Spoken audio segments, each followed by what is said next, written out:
Bienvenue à Saint-Philippe, au cœur du sud sauvage de l'île de la Réunion. Un endroit mystérieux est l'objet de ce reportage. Certains le nomment cimetière oublié ou cimetière marin, ou parfois l'ancien cimetière de Basse-Vallée. Une quinzaine de tombes sans nom, une véritable énigme. La confrérie des gens de la mer, association créée depuis 23 ans, a pour objectif de créer du lien entre le patrimoine maritime et la population. Leurs travaux, toujours menés avec rigueur, sont reconnus pour leur qualité. Une vingtaine de bénévoles, historiens, chercheurs, plongeurs archéologues, tous passionnés de l'histoire de notre île, ont décidé de mettre leur énergie en commun pour en savoir plus sur ce lieu mystérieux. Suivons-les pour cette nouvelle mission, la restauration du mausolée de Basse-Vallée. Alors en fait ici on est au cimetière, un ancien cimetière donc, qui est à Saint-Philippe et donc qui est un site qui était connu, en tout cas repéré depuis le XVIIIe siècle et qui a servi certainement en fait à héberger les premiers décès des propriétaires qui ont eu des concessions à Saint-Philippe.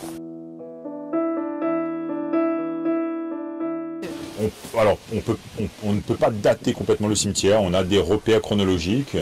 On sait que Boris Saint-Vincent, au tout début du 19e, passe ici. Voilà, donc fin 18e et début 19e, il passe ici. Donc on est dans un contexte en fait où on a des repères comme ça qui nous donnent quelques dates. On a aussi un autre repère chronologique qui est le transfert d'un corps d'un frère des écoles chrétiennes d'ici vers le cimetière de Saint-Philippe actuel, mais on n'a pas encore le marqueur premier de l'installation des corps dans cet espace. Alors il aurait servi en fait pendant toute la première moitié du 19e siècle, d'accord, donc on aurait arrêté les enfouissements, en tout cas on aurait pas transféré, mais on aurait privilégié ensuite des enfouissements plutôt vers la zone de Saint-Joseph, donc qui est voisine, ou vers la zone le nouveau cimetière de Saint-Philippe. Donc en fait c'est ce temps-là et l'installation du nouveau cimetière seconde moitié du 19e qui marque peut-être la fin de cet espace-là. Ce projet pour la confrérie, ce projet de restauration, en fait la confrérie des gens de la mer a entrepris depuis quelques années la restauration de tombes de marins.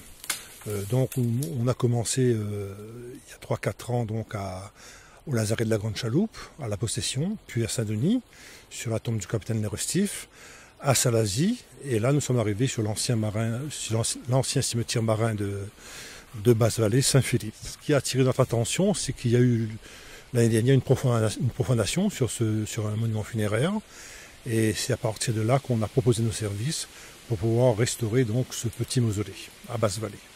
Ce cimetière est inscrit au titre des monuments historiques depuis le 26 janvier 2012 à l'initiative de Raphaël Piras. Il a rendu visite à l'équipe de la confrérie. Tout comme lui, découvrons à présent le détail des travaux entrepris en septembre 2019. Et il était important pour nous, avant de commencer quoi que ce soit, de faire un diagnostic. Donc on est venu ici sur site, hein, donc on a fait un diagnostic du mausolée. Donc, et à partir de là, on a défini un protocole d'intervention qu'on a soumis donc aux architectes des bâtiments de France, hein, à DACOI, qui a rectifié un petit peu notre protocole et qui a validé donc un schéma type d'intervention. Et c'est à partir de ce schéma type d'intervention que nous intervenons. Nous, en fait, par rapport à ce diagnostic, naturellement, on s'est rendu sur site avec le responsable culturel de la collectivité de Saint-Philippe, avec une archéologue donc de la DACOI, Monsieur Sénan, donc le responsable de la DACOI. Et à partir de là, on a fait un état des lieux. On a fait un état des lieux parce qu'au-delà de ce mausolée, il y aurait donc une réhabilitation à faire concernant tout le cimetière.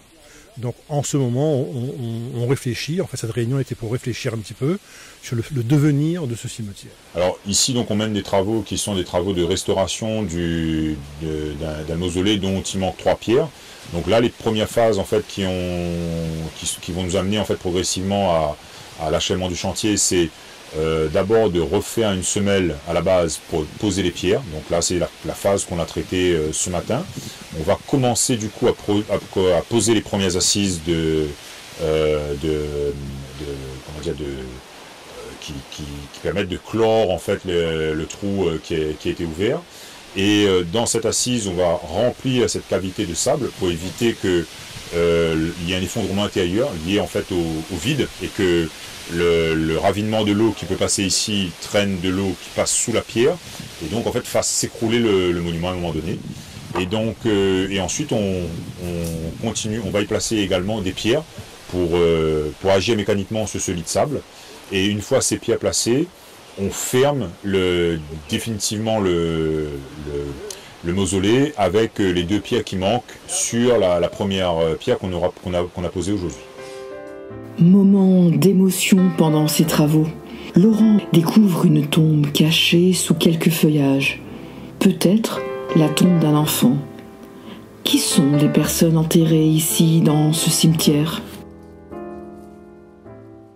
Pour savoir qui est installé ici, on s'est référé en fait au document des concessions, des premières concessions en fait qui concernent Saint-Philippe.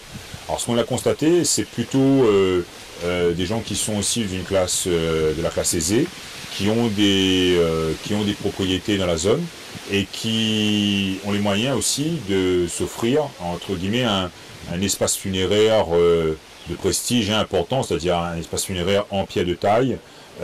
Qui est relativement imposant, et qui fait que ces marques-là expliquent peut-être que ce sont des gens qui sont d'une strate sociale peut-être un peu plus privilégiée, quoi. On ne sait pas en fait si ce cimetière-là, comme d'autres cimetières à La Réunion, n'est pas marqué par un zonage où on aurait aussi par exemple un cimetière d'esclaves d'un côté et un cimetière de propriétaires de l'autre. Ça pour l'instant on ne le sait pas. Il y a des réponses encore à chercher ici. En tout cas, la qualité du mobilier funéraire montre qu'on est sur une population qui est plutôt privilégiée.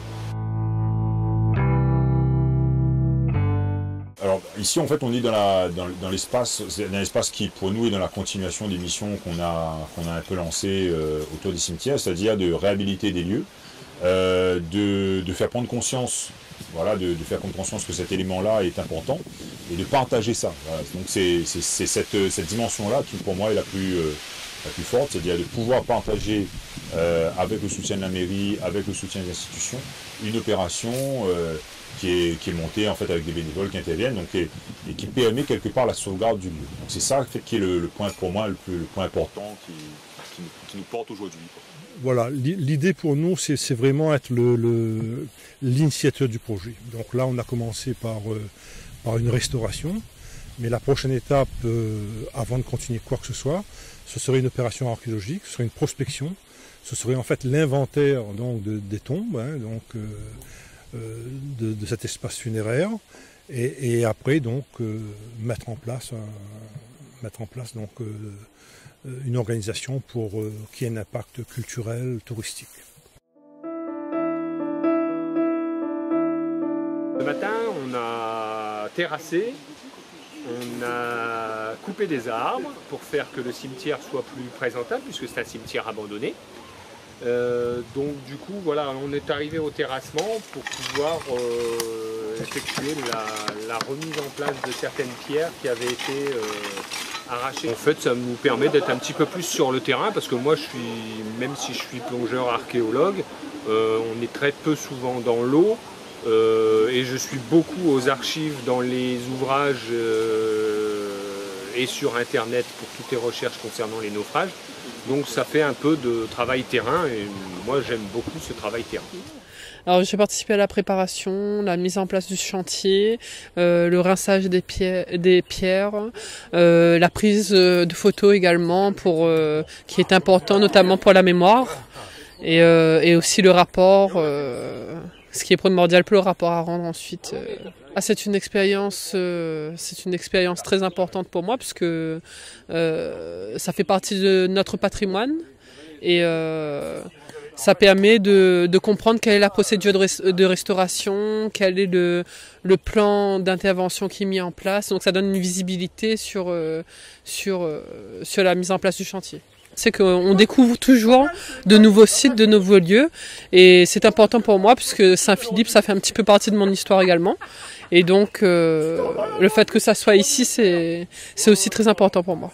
Donc, je m'occupe un peu technique, c'est-à-dire que je fais des photos pour après faire de la photogrammétrie, donc de la représentation 3D de ce que l'on peut trouver sous l'eau, mais je le fais aussi sur terre.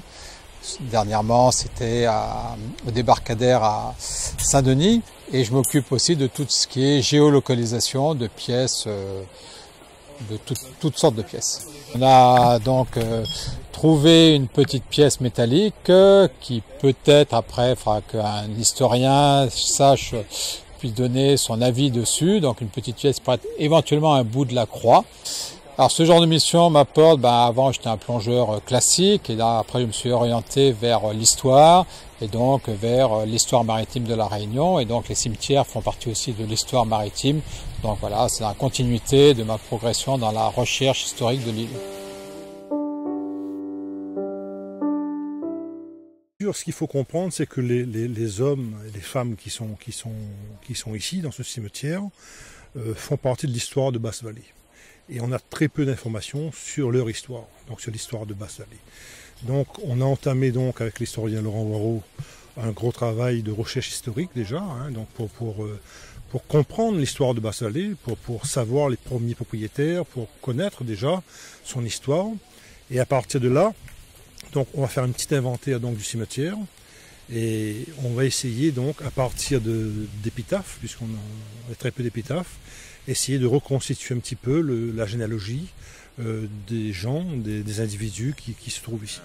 Le message à passer, c'est que c'est un patrimoine en fait à faire connaître et à transmettre. En fait, il est important de le connaître et de le transmettre parce que c'est un lieu de mémoire important de Saint-Philippe et qu'il nous place peut-être dans les premiers temps de l'histoire, dans les tout premiers temps de l'histoire de Saint-Philippe. Alors, ce qui est d'exceptionnel ici, en fait, c'est à la fois en fait une forme de cimetière très isolé, complètement abandonné. Donc ça, c'est un marqueur important parce que les cimetières sont plutôt entretenus à la Réunion et celui-là, il est abandonné. Ça, c'est le premier élément. Il donne en fait des monuments où il y a une qualité funéraire qui est relativement importante. On le voit autour de nous, il y a une facture, quelque chose qui est quand même assez fin. Et puis il est aussi marqué par une forme de mystère, c'est-à-dire qu'on a encore de la recherche à faire qui nous permettrait de comprendre, voilà. Et peut-être dans le futur, des solutions qui se trouveraient peut-être, ou des réponses en tout cas qui se retrouveraient peut-être dans un programme d'archéologie programmé sur le site, qui serait un peu le seul moyen actuellement d'avoir des nouveaux éléments sur l'histoire de ce site.